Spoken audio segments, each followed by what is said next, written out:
ध्यान म्हणजे काय याबद्दल अनेकांच्या मनात संभ्रम असतो. काही लोकांसाठी तर ध्यान म्हणजे आपल्या आवाक्याबाहेरची गोष्ट वाटते. काही लोकांना ध्यान म्हणजे एखादी गूढ क्रिया वाटते. परंतु वास्तवात ध्यान ही एक सहज सुंदर गोष्ट आहे.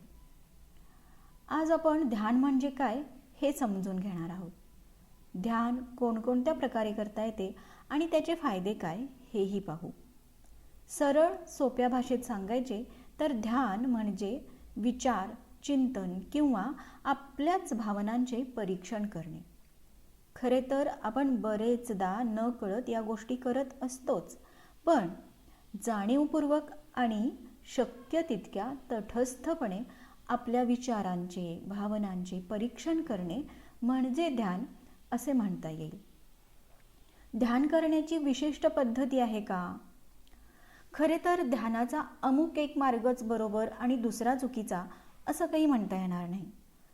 तुम्हाला ज्या मार्गाने ध्यान करणं आवडेल आणि ज्या पद्धतीने ध्यान केल्याने तुमच्या मानसिकतेत फरक पडेल, तो मार्ग, ती पद्धत तुम्ही बिनधास्तपणे स्वीकारू शकता. एका ठिकाणी मांडी घालून डोळे झाकून बसणे म्हणजेच ध्यान असं अजिबात नाही.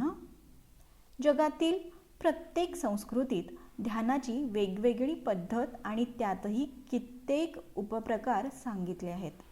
त्यामुळे ध्यानाचा एकच एक ठोस मार्ग कोणता याचं निश्चित उत्तर देता येणार नाही. पण तुम्हाला सुरुवातच करायची असेल तर अनेक प्रकार मिळतील. ते शोधून तुम्ही त्यातील एक निवडू शकता.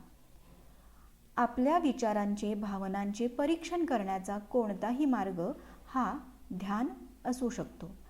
त्यासाठी तुम्ही तासनतास बसून राहिलं पाहिजे असं नाही. या परीक्षणातून तुमच्यात स्वतःच्या भावनांबद्दल, विचारांबद्दल अधिक जागरूकता यायला हवी. तुम्ही स्वतःला अधिक समजून घेऊ शकाल. थोडक्यात स्वतःच्याच अधिक जवळ जाण्याचा मार्ग म्हणजे ध्यान.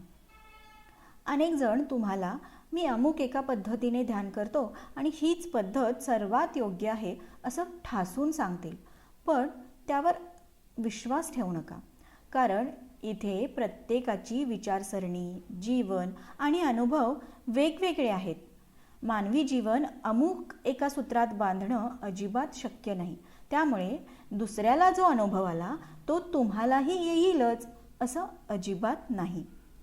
तुमच्या आणि इतरांच्या अनुभवात नक्कीच काहीतरी भिन्नता असणार आहे.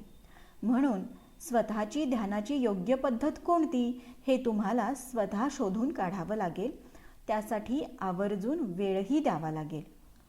ध्यान करताना तुम्ही जितका सहज सोपा मार्ग अवलंबाल तितका तुम्हाला फायदा होईल. कारण जीवन सहज, सुलभ आणि सोपं करणं हाच ध्यानाचा अंतिम हेतू आहे. आता ध्यानाचे प्रकार कोणते हे आपण पुढील भागात पाहू. धन्यवाद.